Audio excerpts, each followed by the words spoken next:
Assalamualaikum warahmatullahi wabarakatuh. Jumpa lagi di Siniar Zolfi Andri Koto. Sekarang kita sedang berada di rumah Asnur Asfi. Dan ini orangnya. Assalamualaikum warahmatullahi wabarakatuh. Wah.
Daya adalah nadi bangsa. Bermula singgasana leluhur. Kedikdayaan kibar bendera emas memberi belang di dada peradaban. Cakarnya jejak tapak sejarah, taringnya jadi pagar negeri. Aunnya mimpi buruk sang pemburu. Pada zaman beti, bendera moyang mulai kusam warnanya. Dada peradaban kehilangan belang, negeri tak bertaring, tapak tinggal jejak. Aun terkurung diri mas sendiri, kemudian senyap merenung hening. Pada waktu gelisah dari rimba resah, ia mengaum bagi adu domba. Ini aum dan tidak aum, ya api tak padam, air tak lebih mengalir, jantung berdebar, semangat berkobar, darah anak zaman, tangan mengepal, dada terbuka lebar.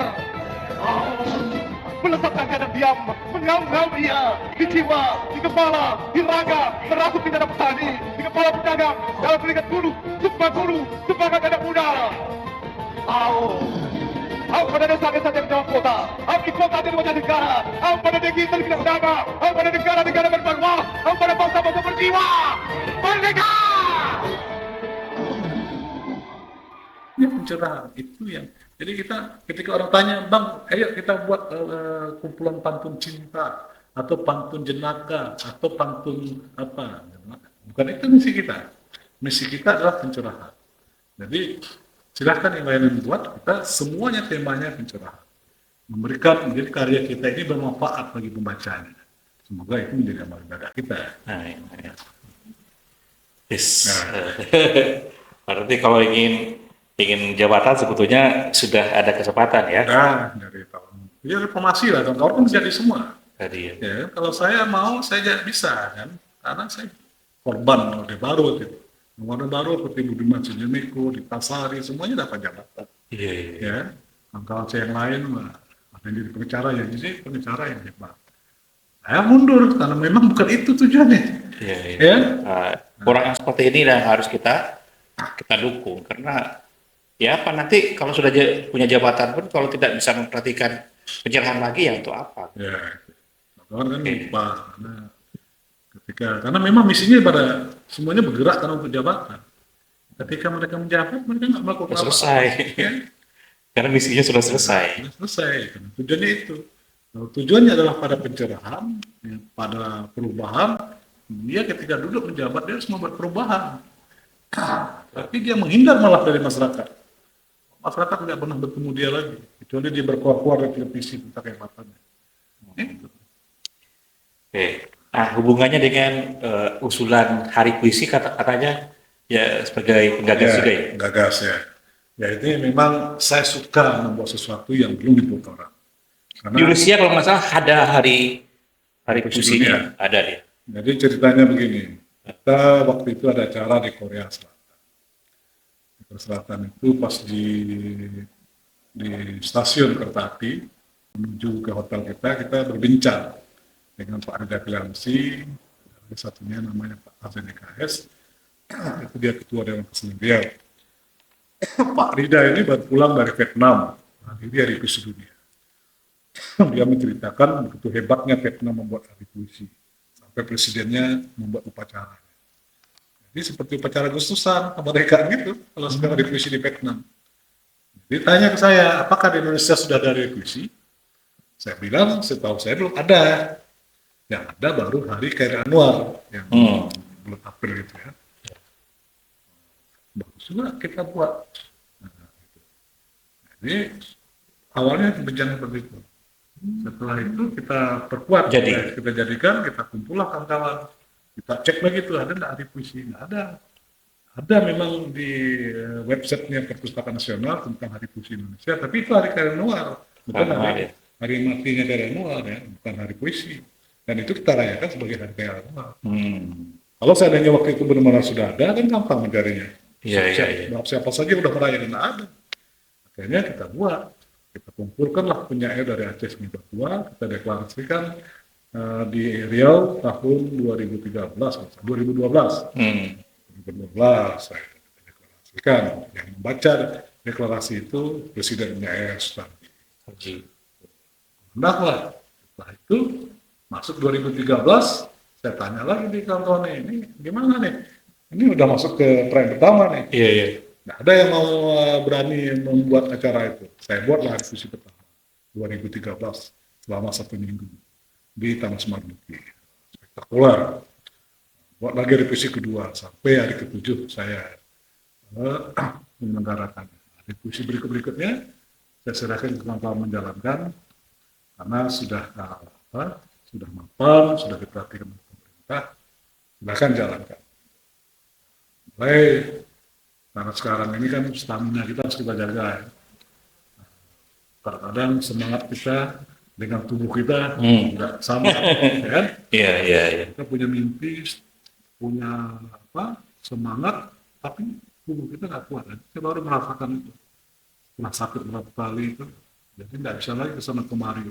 Jadi saya bagi sekarang saya fokus ke Perwas. Perwas ini semua energi kita kerahkan ke sini. Jadi hari puisi itu nggak ada jadi? Ada, sekarang ada, Pak? Ada, setiap 26 Juli kita. 26 Juli ya, itu hari puisi Indonesia. Ya, lahirnya Khairi Anwar. 26 Juli. Khairi kan Hari yang dikenang sebagai hari Khairi Anwar itu hari kematiannya. oh hari kematiannya. Di dunia ini tidak ada orang mengenang hari kematian selalu hari kelahiran. Oke. Satu lagi selalu salah. Orang menyangka bulan April itu hari puisi. Nah, sebenarnya orang merayakan hari puisi di apa itu setelah kita buat, orang buat lagi hari puisi di hari-hari Khairi Anwar. Padahal itu hari Khairi Anwar bukan hari puisi. Jadi yang hari puisi itu 26 Juli. 26 Juli hari puisi. Kenapa? Oke. Satu, ya. Kita buat 26 Juli di hari lahirnya Khairi Anwar. Dan orang waktu itu belum ada merayakan hari puisi tahun 2012. Kita cek berita-berita 2012 di media cetak ataupun di medsos, tidak ada kecuali hari Khairi Anwar. Yang kedua, hari puisi itu jelas dideklarasikan oleh perwakilan penyair seluruh Indonesia. Dan ada presiden penyairnya. Presiden penyair. Nah, yang membacakan kita proklamasikan kan. Sementara hari puisi yang apa itu tidak ada perayaannya, tidak ada yang mendeklarasikan. Iya. Biasa di Indonesia kalau sudah ada jalan membuat gitu. Bukan hanya itu ya, saya juga membaca sebagai inisiator Pantun Mutiara Budaya Indonesia. Nah, itu gimana lagi tuh? Jadi itu memang kesukaan saya membuat sesuatu yang baru. Ada yang menarik di pantun itu untuk pantun budaya. Bagaimana caranya kita mengangkat kebudayaan melalui pantun? Jadi dan ini bukan sembarang pantun. Pantun itu memiliki sampiran dan isi. Jadi sampirannya kita gunakan ikon-ikon kebudayaan. Ikon kebudayaan, isinya pesan-pesan terhadap kebudayaan. Jadi budaya dapat. Dia bisa mengangkat daerahnya, ya, misalnya dia ngangkat Borobudur, itu pesan-pesannya kehebatan Borobudur. Tapi isinya pesan-pesan bagaimana kebudayaannya tidak luntur misalnya. Iya. Itu kita buat dan caranya di Batam. selesai syair ini akan kita buat lagi. Karena pantun budaya kemarin terbatas cuma 300 orang. Nanti setelah ini kita buat pantun budaya lagi dan peluncurannya nanti di Malaysia. Boleh. Saya menarik karena ada dua hal di situ. Kita ke Malaysia. Daerahnya terangkat, karyanya juga muncul. Dia mirip-mirip syair yang kita buat sekarang. Tapi ini pantun ada sampiran, dua yang dapat isinya, dapat sampirannya. Sampirannya mengenalkan kebudayaannya, pariwisatanya, isinya pesan-pesan yang disampaikan. Peluncurannya, kemarin dari telepon perwakilan kita dari Malaysia, siap menjadi tuan rumah. Malaysia. Diundang dong. Oke. Saya juga dengar katanya mau ke Turki ya. Ya, Nah, jadi Perbuas ini memiliki program di samping peluncuran buku setiap tahun yang spektakuler itu, kita juga memiliki wisata puisi namanya. wah, Wisata puisi ini bukan wisata sekedar wisata, bukan sekedar jalan-jalan, tapi ada kegiatan puisi di dalamnya. Ya, Satu, melahirkan puisi tentang negara itu. Yang kedua, ada pembacaan puisi di negara itu. Kita ada baca puisi. Misalnya kemarin di Brunei, kita ada sama dengan penyair Brunei, kita buat pembacaan puisi bersama di Brunei. nggak harus penyair. Hah? Nggak mesti penyair. Orang pertama kali menulis puisi juga boleh Boleh. Asalnya belajar dulu kan. belajar ya. Nah, sebelum puisinya kita bukukan, kita mentorin dulu. Oh, dibenterin dulu. Ya, ya, ya. Itulah bedanya dengan wisata biasa. Wisata biasa banyak orang bisa buat kan. Ya, Jadi ya. kalau wisata puisi baru kita yang pertama.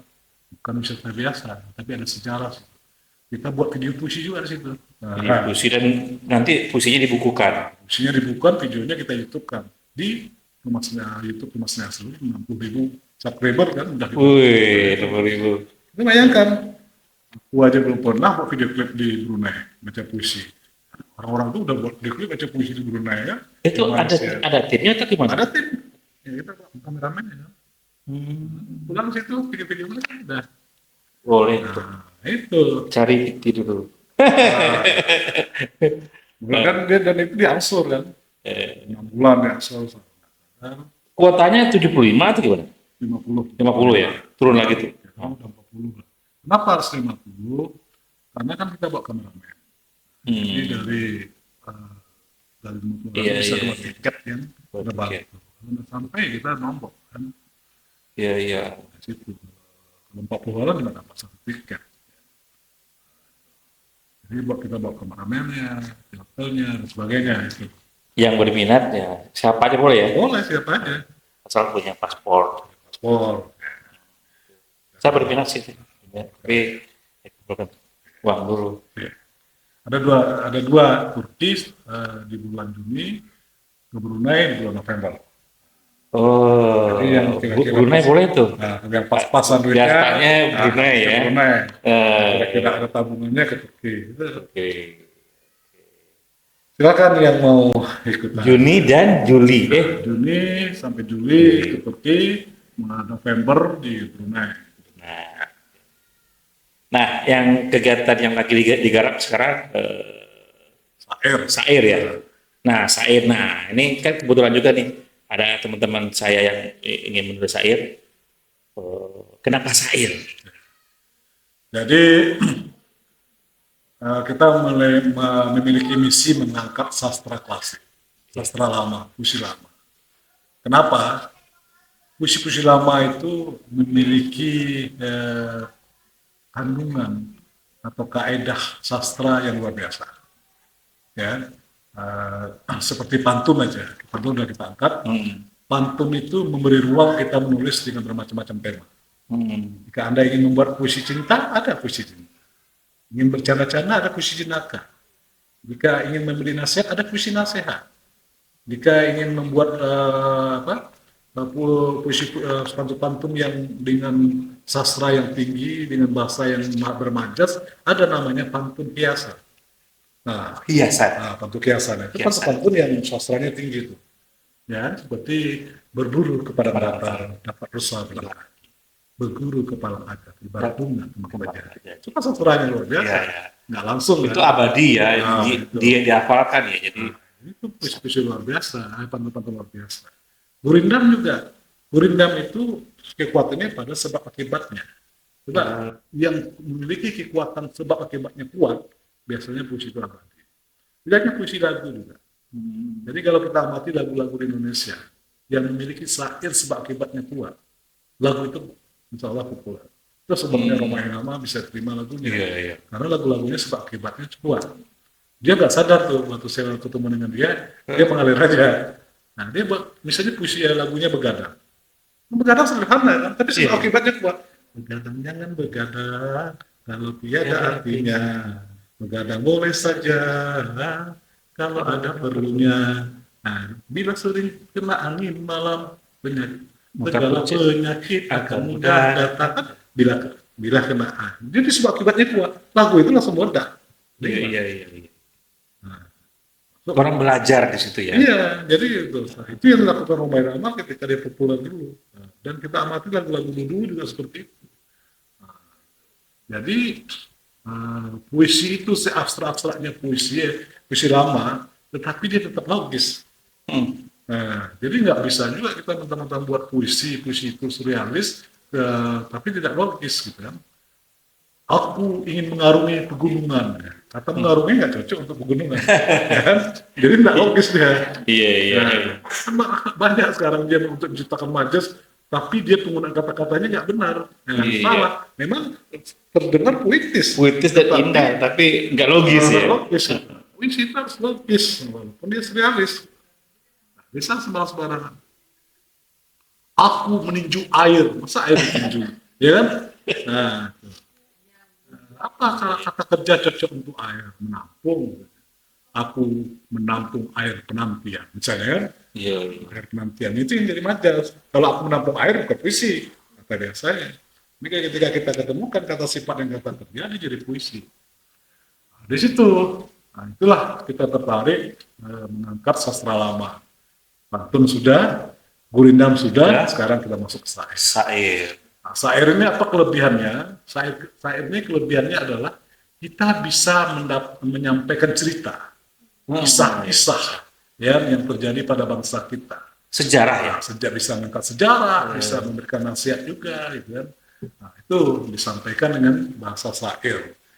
Satu bait 4 baris ya, kemudian rimanya a. Itu isi semua kan kalau. Nah, isi semua, nggak ada sampiran, ya, nggak ada sampiran. Itu bedanya dengan pantun.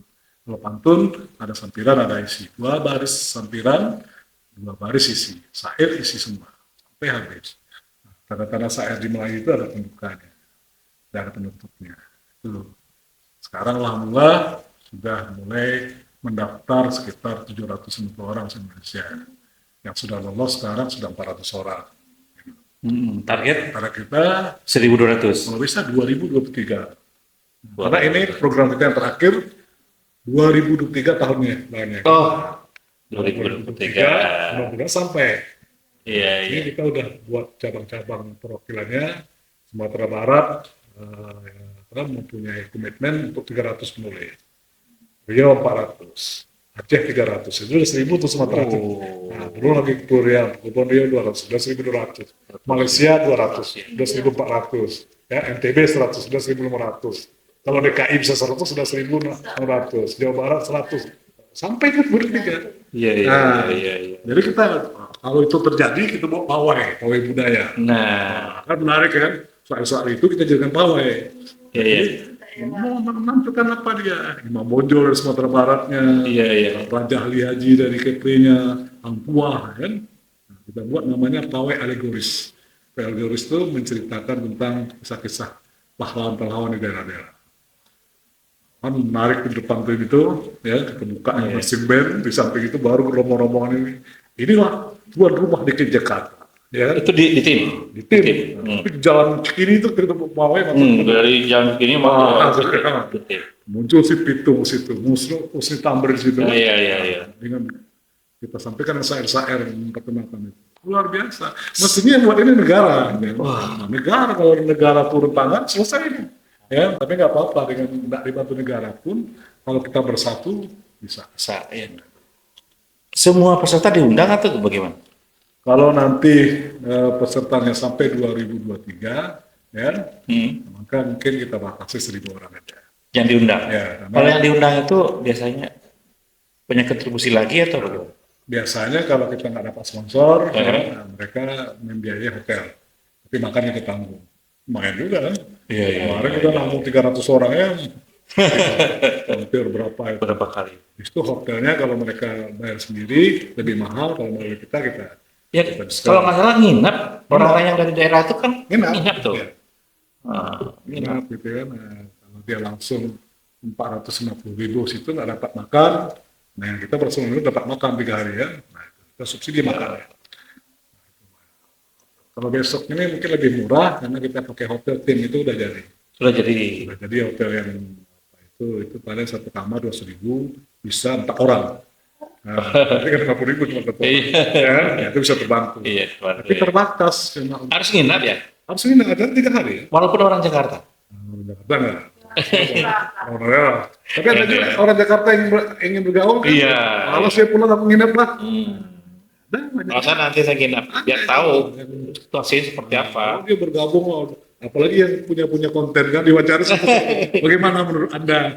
Nah, itu wah keluar semua dari video-video. Iya. Jadi berita juga. Kenapa ini nggak dimasukkan ke media juga? Karena tadi kan puisi multimedia. Kenapa ini nggak? Jadi Ada. setiap orang setelah dia lolos di Gurindam, Hah? mereka masuk lagi program kedua membuat video Gurindam. Dan itu kita lombakan. Enggak, yang diundang ke, kalau nggak salah teman saya itu pergi ke Jawa Timur, dia itu apa itu? Oh, ke Bali. Oh, ke Bali. Nah, itu kan masuk wisata. Oh, wisatanya. Wisata puisi. Wisata puisi itu ada dalam negeri, ada luar negeri. Nah, dalam negeri kemarin ke Bali. Ya. Itu kebetulan istri gubernur kan kawan. Oh, jamu di rumah gubernur. Ya kan? Itu. Gubernur mana? Bali. Oh, Bali. Nah, itu. Nah, kan kita mengharapkan pejabat-pejabat semakin banyak membuka pintu ke kita, maka semakin mudah perjuangan kita. Nah, itu kita harapkan itu. Sekarang gubernur Bali karena istrinya itu seniman, nah, dia sangat welcome kepada kita. Penyair, pembaca puisi terbaik kan. Salah satu pembaca puisi hebat lah di Indonesia untuk perempuannya. Itu. Putri. Oh, itu makanya bisa manggung gitu ya? Ya, Saya lihat yang di YouTube Ya, dia sendiri. saya pengagum dia pengagum saya juga. Jadi ini dia sedang bermimpi bagaimana kita satu panggung bersama. Belum terwujud ini udah 4 tahun. Dia siap, saya tidak siap. Saya siap, dia tidak Dia siap. siap. Menarik ini mempertemukan gaya Bali dan gaya Melayu itu satu panggung. Bagus, saya suka. Oh, dia keren baca puisi itu. Waktu itu baca puisi di Bali itu sebetulnya tidak direncanakan. Saya pulang dari NTT, pulang keliling singgah ke Bali. Saya telepon, nggak diangkat, saya WA nggak diangkat. Nah, 2 hari sesi itu, hari kedua baru di WA-nya. Maaf, Bang Rizal, saya sibuk betul, HP nggak terlihat. Berapa lama di Bali? Katanya kan. Nah, ini besok udah mau pulang nih. Kok langsung pulang aja? Harus pentas dulu di Bali, katanya. Nggak ada rencananya. Kita harus ketemu. Ini udah mau cek kok, udah pindah hotel. Carinya lah hotel mewah di Bali. Hotel tempat Bung Karno nginep. Bali Beach apa namanya. Udah, terus ngumpul. Tadinya rencananya baca puisi bersama-sama dengan penyanyi Bali. Akhirnya berubah pikiran, abang saja tampil sendiri. Kita ingin kenalkan puisi multimedia yang di Bali. Itu berbayar. Nah, Berbayar. ya bayar, dia bayar kan? Iya kan banyak penontonnya. Ya, enggak.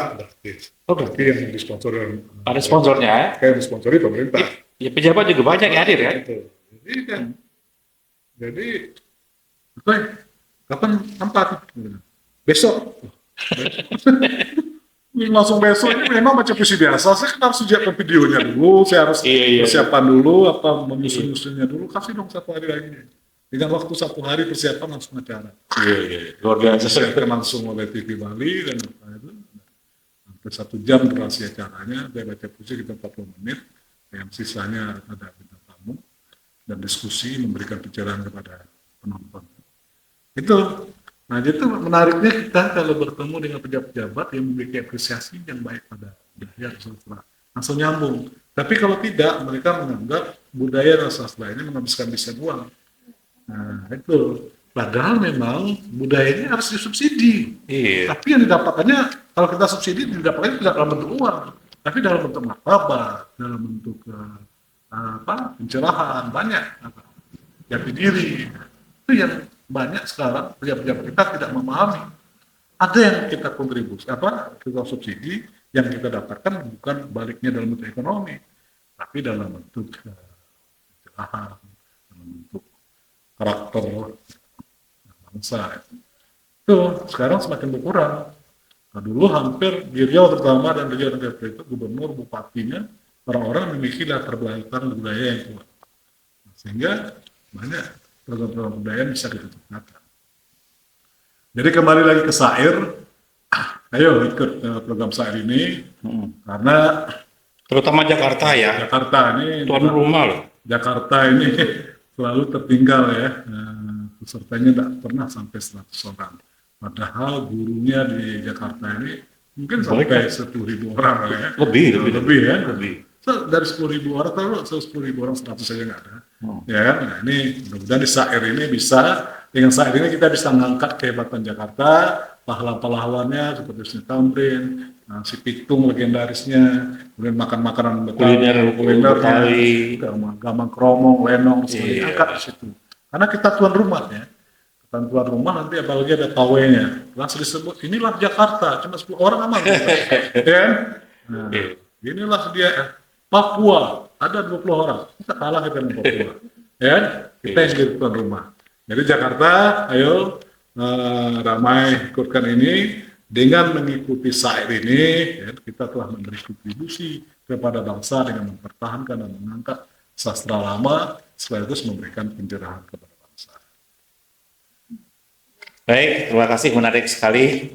Saya banyak yang akan bicara lagi, tapi kayaknya kita lebih fokus pada saya dulu.